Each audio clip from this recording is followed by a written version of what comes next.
Como les decía, hermanos, la familia Chu les continuará desarrollando el tema de los frutos del Espíritu Santo. Con ustedes, los esposos, Tomás y Mariela, son mis padres, así es que les dejo el micrófono. Un fuerte abrazo, aplauso. Buenos días, hermanos. Bendiciones para cada uno de ustedes. ¿Cómo están? Qué bueno. Bueno, como les dijo Gabriel Antonio, mi nombre es Mariela, el de mi esposo Tomás Alberto. Tenemos 2 hijos, bueno, ya ustedes saben, Gabriel Antonio y Tomás Alberto Jr., que está en el extranjero. Juntos formamos la familia Chu Arauz. Actualmente tenemos 35 años de casados, bajo la gracia de Dios, y nos esmeramos en fortalecer nuestra fe cada día que pasa. Esta noche fuimos invitados para presentarles algunos de los frutos del Espíritu Santo en nuestra vida familiar. Antes de pasarle a mi esposo, les iba a comentar que nosotros vamos a leer lo que le hemos preparado para que no se nos escape ningún detalle.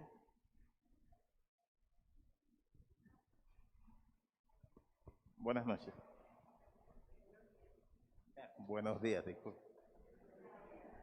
Sí, le vamos a hablar de la bondad desde el punto de vista de la familia. Es la virtud que crea en nosotros la disposición para hacer buenas obras, es decir, ayudar a los demás sin distinción alguna, amigos o enemigos, parientes o desconocidos, vecinos o lejanos. Es el principio de recibir y dar beneficio al prójimo. Es más que un acto, es una actitud, una expresión, una mirada, un toque. Es todo lo que eleve al ser humano. Una persona llena de bondad es capaz de saber amonestar a los demás con el fin de hacerlos volver a su error. No es correcto querer amonestar a los demás basados solo en nuestra supuesta autoridad, ya que si no usamos adecuadamente la sabiduría de Dios, podemos llegar a ser imprudentes. En sí, la bondad es un fruto que el Espíritu Santo produce en el creyente, que lo impulsa a hacer lo bueno, pero al mismo tiempo le da el discernimiento de cómo hacerlo.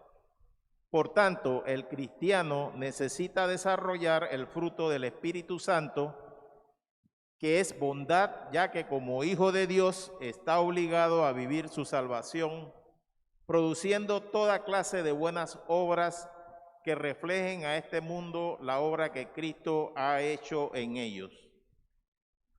Mariela y yo, desde que nos unimos en el sacramento del matrimonio, siempre hemos tenido la necesidad de estar el mayor tiempo juntos.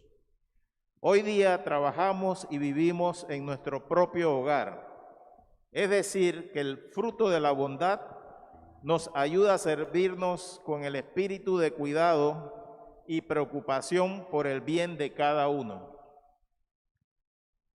También de nuestros hijos y siguiendo el ejemplo de Cristo. El fruto de la bondad no es otra cosa que el amor en acción. Es el buen hacer de un buen corazón que le gusta agradar a Dios y que lo hace sin esperar recompensas. Contarles esto nos produce sentimientos de agradecimiento, como cuando al final de una experiencia de fin de semana, en donde las parejas van a renovar su relación matrimonial, vemos esas caras transformadas de felicidad y amor por ese tiempo compartido. La bondad es más que solo ser amable. La mayoría de las veces, ser bondadoso requiere que seamos valientes y algunas veces requerirá de tomar acciones difíciles, como cuando Mariela y yo nos asaltaron y yo tomé la decisión de que me dispararan a mí sin que le hicieran daño a ella. Gracias a Dios no pasó a mayores, porque fuimos ayudados por un amigo común.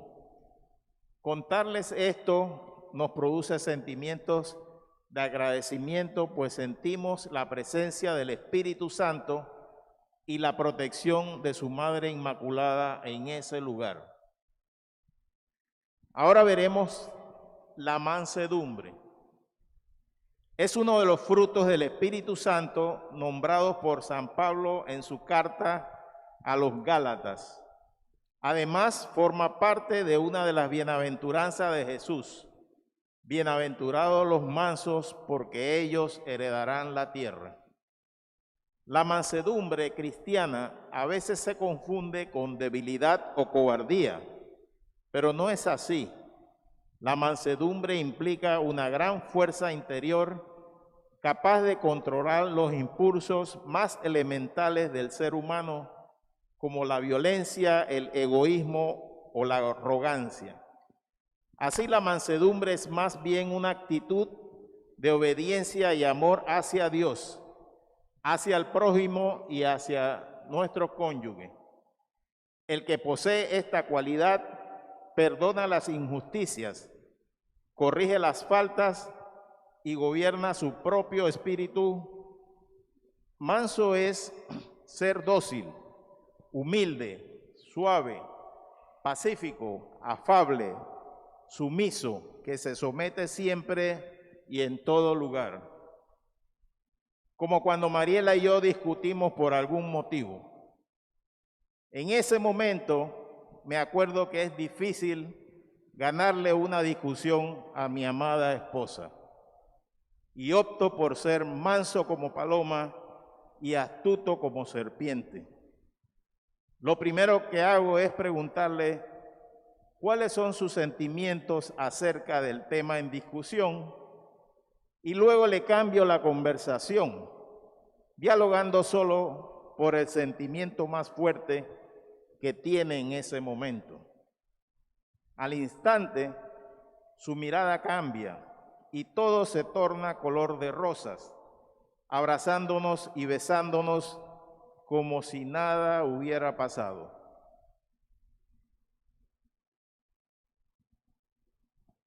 Por último, veremos la fidelidad. Una persona fiel es la que cumple sus deberes, aún los más pequeños, y en quien los demás pueden depositar su confianza. Nada hay comparable a un amigo fiel, dice la Sagrada Escritura. Su precio es incalculable. El Espíritu Santo produce en los creyentes su fidelidad. Como resultado, creemos que Dios es quien dice ser y que Él hará lo que dice que hará. Su carácter fiel afecta directamente nuestras vidas. No tenemos nada que temer mientras esperamos que Él cumpla sus promesas.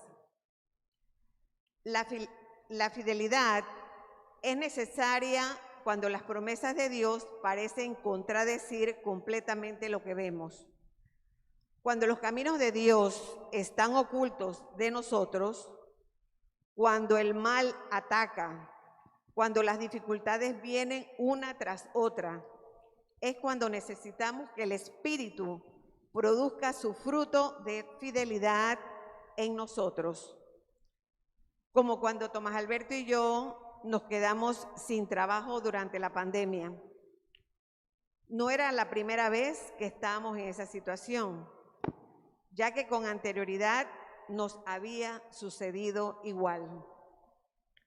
En ambas ocasiones hemos mantenido nuestra fidelidad a Dios, asistiendo como lectores en las Eucaristías de forma virtual y presencial, rezando el rosario todos los días en compañía de nuestros hijos, apoyando materialmente a los que menos tienen, viviendo en comunidad, y orando por los más necesitados, ayudando física y espiritualmente a parejas que tienen poca comunicación, para que en sus hogares mejore su relación conyugal. Y les comento esto porque la falta de dinero y la falta de muchas otras cosas más nunca han sido excusa para disminuir nuestra fidelidad a Dios. Tal como dice la Madre Teresa de Calcuta, Dios no me ha llamado a tener éxito, Él me llamó a ser fiel. Estas palabras siempre han resonado en mi corazón, porque implica tener la capacidad de asumir el fruto de la fidelidad en las alegrías y en las tristezas, sobre todo en las pruebas. Y benditas esas pruebas que nos han hecho recurrir al Todopoderoso. Recuerdo las veces que hemos tenido discusiones entre nuestros hijos y nosotros, y a veces no nos entendemos, ya que nos alejamos totalmente del carril en donde Dios nos ha puesto, pues nos convertimos en una familia totalmente imperfecta. Cuando suceden estas diferencias, nos abandonamos en su voluntad y recurrimos a la oración para seguir creciendo en esa relación familiar, estable y amorosa. Pues como saben, la familia que reza unida, permanece unida. En esos momentos nos esforzamos en continuar fieles a los mandatos de Dios, que es amarnos como Él nos ama. Ese sentimiento abrazador de su presencia nos ha fortalecido a lo largo de los años y nos ha mantenido de pie. Pues si Dios está con nosotros, ¿quién contra nosotros? Compartirles esto nos hace sentir bendecidos y amados por la divina providencia, pues nos ha permitido edificar nuestro hogar con valores morales y espirituales. Ahora nuestros hijos le compartirán otros frutos del Espíritu Santo. Muchas gracias.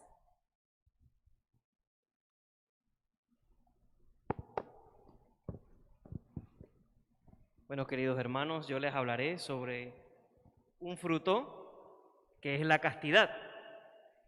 Vivir la castidad es muy difícil cuando estamos jóvenes, adultos también, en un mundo en donde se busca el placer en todos los sentidos. La castidad es la virtud que gobierna y modera el deseo del placer sexual según los principios de la fe y la razón. Por la castidad la persona adquiere dominio de su sexualidad y es capaz de integrarla en una sana personalidad, en la que el amor de Dios reina sobre todo. Por lo tanto, no es una negación de la sexualidad. La sexualidad es un don creado por Dios y tiene tres finalidades. Define nuestra identidad como hombres o como mujeres, es instrumento de Dios para la entrega de nuestra vida en la vocación del amor, ya sea en la vida consagrada o en la vida laical. Y tercero, es instrumento de Dios para la transmisión de la generación de la vida. Tres finalidades: la propia identidad, la comunicación del amor y la procreación. Detrás de esta virtud se esconde nuestra identidad, el sentido de la vida. ¿Quién soy yo y cuál es mi vocación? Con respecto a los temas de la castidad y la sexualidad, la Iglesia siempre se ha visto como la mala de la película, con ideas atrasadas. Pero recuerden que la Iglesia posee la verdad, no una verdad, sino la verdad, y la verdad nos hará libres. ¿Qué nos enseña la Iglesia al respecto? Que la sexualidad comprende toda la personalidad del hombre y de la mujer, alma y cuerpo, porque detrás de una relación sexual hay toda una entrega de la vida. Entregarse sexualmente a alguien es decirle con el cuerpo, soy totalmente tuyo para siempre.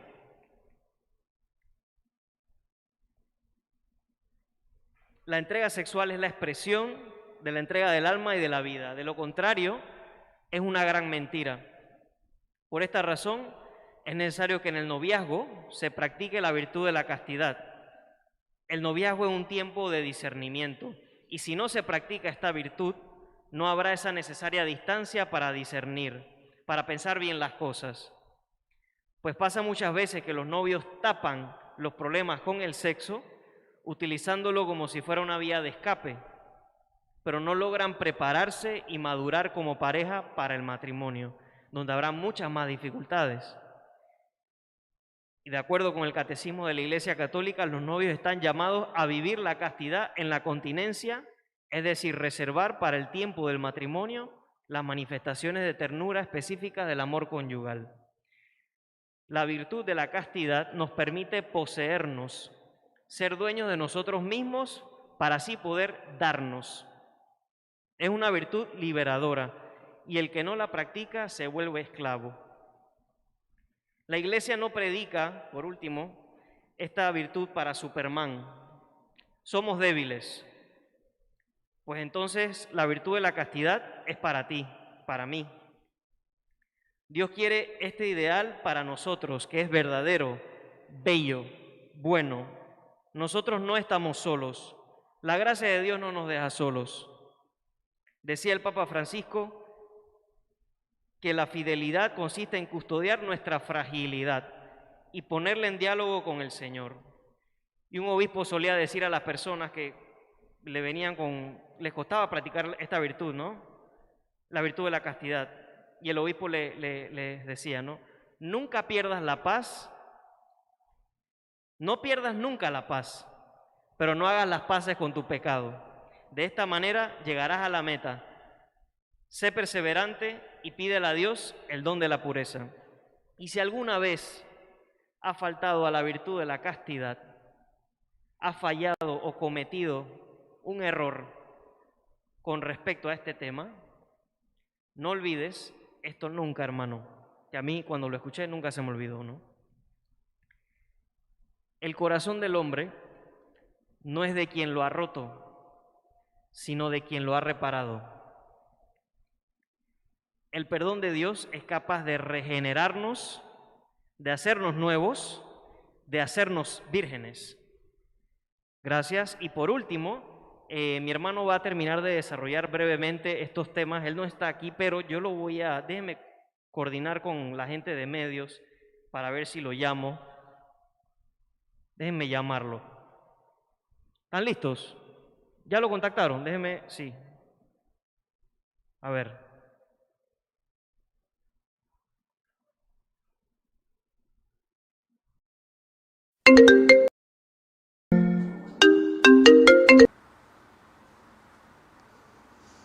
Aló. ¿Y qué tal, Mosh? Hey, ¿qué tal, mi hermano? Te estoy llamando desde la parroquia. Aquí está la comunidad juánica pendientes a tu presentación sobre la modestia y la continencia. Ok, dale. Déjame nada más acomodar esto aquí rapidito.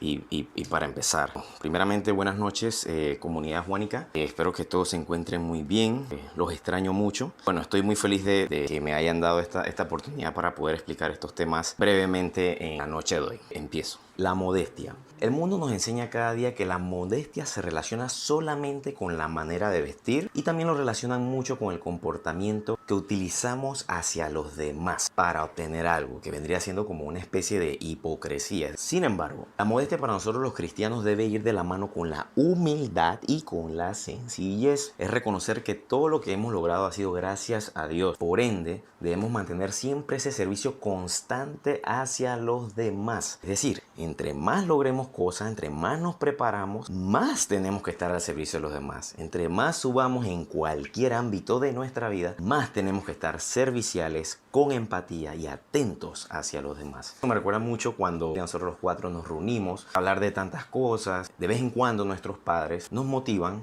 con comentarios positivos, ¿no? Para mejorar en ciertas cosas que ellos están viendo en nosotros que estamos haciendo mal en X o Y situación. Como que, oye, mejora en esto porque he visto esto, no me gusta esto, trata de cambiar esto. Y lo que uno normalmente hace, por lo menos en mi caso, es que yo empiezo disque a justificar. Y entonces empiezo a decir cosas como: si ustedes saben cómo soy yo, por algo he logrado las cosas que he logrado hasta el día de hoy. Me voy así. Luego de terminar, que me escuchan mis padres y todo, mis padres toman la palabra y empiezan a explicarme con detalle el cómo y el por qué de todo lo que he estado diciendo. Y empiezan a decir: yo no empecé a comer por mi cuenta, yo no empecé a estudiar por mi cuenta. Y así se va esa lista por horas. Recibir ese baño de modestia, de humildad y sencillez. Y lo chistoso de estas cosas es que uno sabe todas esas cosas, pero siempre es importante hacer memoria constantemente. Importante para tener los pies sobre la tierra, pero estar claro de lo que somos y no olvidar de que Dios nos quiere enaltecer, pero que siempre mantengamos la sencillez. Cuanto a la continencia, viene siendo el fruto encargado de contener o frenar esas pasiones del cuerpo, ¿verdad? De nuestra carne. Normalmente vamos a escuchar que este fruto se enfoca específicamente en la continencia de la sensualidad o de la sexualidad. No obstante, cuando nos referimos a las pasiones del cuerpo, son varias cosas que pueden afectar nuestro cuerpo, ya sea físicamente o espiritualmente. Hay algo que se llama la pirámide de Maslow. Es una teoría que habla sobre las necesidades del cuerpo humano. Esta teoría se divide en 5 niveles. Les voy a hablar del primer nivel, que habla sobre las necesidades fisiológicas, que son la respiración, la alimentación, el descanso, el sexo, la salud. Es decir, todo lo que necesitamos para sobrevivir. Tenemos que tener muy en cuenta de que si no controlamos esto y hacemos las cosas en exceso, podemos caer en pecado. Ejemplo, alimentación. Si no comemos para saciarnos solamente y comemos de más y por placer, podemos caer en gula. Si dormimos exageradamente, ya sea porque no queremos hacer nada, queremos dormir, no queremos olvidarnos de nuestros problemas, podemos caer en pereza. Y obviamente la carnal, que es el sexo, que todos estamos claritos de los que pueden disfrutar de ese regalo de Dios. Recordemos que todos tenemos una misión en esta vida y nuestro cuerpo forma parte del templo de Dios. Por ende, debemos de glorificarlo, ¿verdad? Y ponerlo al servicio de todos los demás con todos nuestros talentos. Y cierro, bueno, con esta última anécdota. Yo todavía vivo con mis padres y cada vez que voy a salir, yo aviso. O sea, que en casa ajena nadie se manda. Bueno, todas las veces que salgo, solamente digo: bueno, padre, voy a salir con una amiga. Evito decir nombre y esas cosas porque después empieza la interrogación de que dónde trabaja, qué es lo que hace. Pero me quedo con estas 2 palabras que siempre me dicen antes de salir: mucho cuidado. Obviamente por el tema de la calle hay que tener cuidado, que de repente hay mucha gente mala, pero también esas palabras hablan para mí. ¿Cómo yo me controlo? Saber que si voy a salir con una chica, debo de controlar los pensamientos que pueda tener hacia ella, las acciones que quisiera hacer hacia ella. No solamente el placer carnal que yo quisiera buscar, sino también mis emociones, los sentimientos de algo que yo pueda decir y pueda herir a esa persona y después me arrepienta de lo que pude haber dicho. Esa es mi presentación. Muchas gracias y si Dios permite, espero que nos podamos ver muy pronto a finales de este año. Hey, muchas gracias, mi hermano. Esperamos volverte a ver pronto y todos estaremos orando por ti. Saludos. Chao, chao.